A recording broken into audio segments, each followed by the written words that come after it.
안녕하십니까. 저는 방식. 저는 순열. 저희는 하이테크로예요. 이번에 보여드릴 영상은 저번 그랜저 UN7에서 많은 분들이 다양한 의견을 댓글로 남겨주셨는데요. 그 댓글을 토대로 저희가 예상한 그랜저의 미래 디자인을 토대로 이 그랜저 UN7의 핵심 정보를 Q&A로 풀어가는 시간을 가져보도록 하겠습니다. 여러분들이 궁금하셨던 부분들 지금 바로 한번 확인해 보도록 하겠습니다.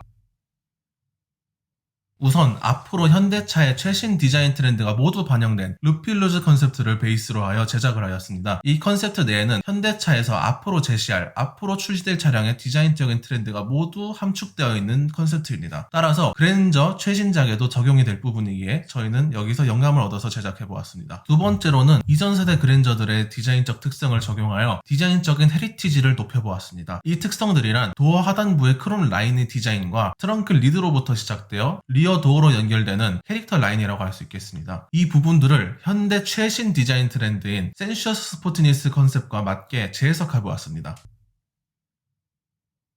많은 분들이 투싼과 닮았다는 의견을 주셨는데요. 이 부분에 대해서 말씀드리겠습니다. 자동차 회사들은 앞으로 출시될 차량들에 대해서 미리 보기와 같은 용도로 컨셉트카를 제작하고 있습니다. 이 컨셉트카 내에는 근 몇 년 동안 자동차 회사에서 공유될 디자인적인 특성이 모두 녹아들어 있습니다. 현대차 같은 경우에는 루필루즈 컨셉트가 이 역할을 하고 있습니다. 루필루즈 컨셉트 내에 있는 이 센셔스 스포티니스 컨셉이 가장 최신으로 적용된 차량이 투싼입니다. 투싼이 가장 최신 차량이기 때문에 저희가 제작을 하면서 많은 참고를 했습니다. 더욱이 나아가 같은 회사 내에 패밀리 룩으로서 같은 디자인이 공유되곤 합니다. 현대차 역시 루필루즈 컨셉을 통해서 센셔스 스포티니스를 공개하였는데 이 특성이 다른 차량들에도 모두 공유될 것입니다. 따라서 현대차의 모든 라인업에는 투싼과도 닮은 이 센셔스 스포티니스 컨셉이 적용될 것으로 보이며 이는 그랜저 역시 공유할 것입니다. 그리고 그릴 라이팅 기술이 적용될 것으로 보입니다. 현대차 관계자의 말로 따르면 밤에도 각 차종별 특성이 나타나는 디자인적 특성을 가진 조명들을 앞으로 적용할 것이라고 말했는데요. 현대차가 가지고 있는 모든 기술이 집약된 기함인 만큼 이 그릴 라이팅 기술이 적용이 되어서 밤에도 디자인적인 특성을 뽐낼 것으로 예상이 됩니다. 네, 그랜저 역시 히든 도어 캐치가 적용될 것으로 보입니다. 현재 테스트 중인 테스트카 상에서 모두 보여지는 부분인데요. 현재 넥소에만 적용되어 있는 이 오토 플러싱 도어가 넥소뿐만 아닌 기아민 그랜저에도 적용될 것으로 보입니다. 전륜차인데 왜 후륜차의 디자인을 보여주고 있냐 이렇게 많은 분들이 말씀을 해주셨는데요. 그랜저 US7이 적용될 플랫폼은 이 현대자동차의 최신 플랫폼 3세대 플랫폼이 적용될 예정입니다. 3세대 플랫폼은 기존 플랫폼과는 달리 전륜차의 특징인 긴 오버행이 아닌 더욱더 짧아진 오버행과 그리고 이제 차고가 낮아지면서 전체적인 포지션이 뒤로 빠지는 후륜차에 가까운 포지션을 보여주는 이 최신 플랫폼이라고 보시면 됩니다. 이 최신 플랫폼이 예상도에 적용이 되면서 기존 우리가 알고 있던 전륜차가 아닌 더욱더 색다르면서도 스포티한 모습을 보여주는 그런 차체의 디자인을 보여주고 있다고 생각합니다.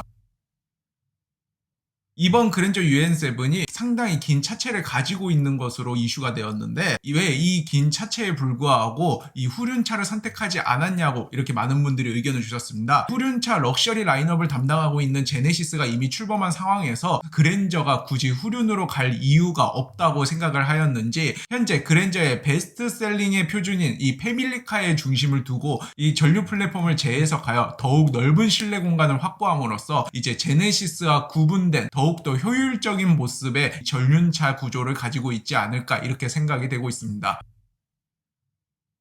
많은 분들이 이제 그랜저의 개발명은 UN7이 아닌 GN7이다 라고 많이 의견을 주셨는데요. 사실 그랜저는 GN7으로 올해 출시 예정으로 개발이 되고 있었습니다. 하지만 이번 K8의 출시에서 확인할 수 있다시피 기존 차체를 키우는 게 요즘 트렌드다 보니까 K8도 역시 5m의 크기를 가지게 되었고 이 그랜저 역시도 5m가 넘는 크기를 가지게 되는데요. 그랜저 UN7의 U는 대형차를 표현하는 알파벳이며 누구나 예상할 수 있는 부분이기도 합니다.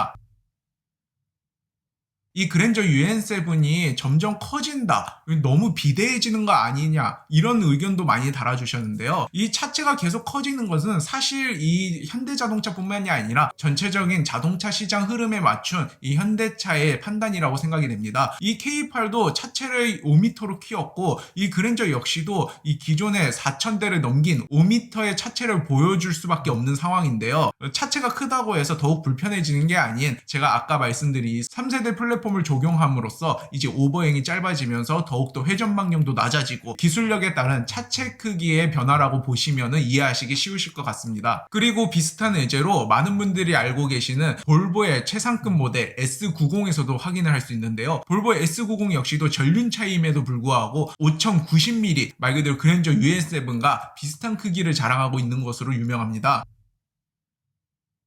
이번 그랜저가 나오면서 이제 막 제네시스랑 경쟁을 할 수도 있겠다 이렇게 많은 분들이 의견을 주셨는데, 사실 과거에 K9이 이 제네시스와 충돌하면서 마케팅적인 부분에서 실패를 했던 적이 있습니다. 이 부분에서는 제네시스와 충돌을 최대한 피할 것으로 보이며 전륜차 플랫폼을 차용함으로써 이 럭셔리 후륜차와는 다른 좀 더 효율적이면서도 고급스러운 모습을 보여줄 그런 그랜저의 모습을 기대해 볼 수 있다고 생각합니다. 추가적으로 가격적인 부분에서도 이 제네시스와 충돌하지 않게 어느 정도 적정선을 둘 것으로 예상을 하고 있습니다.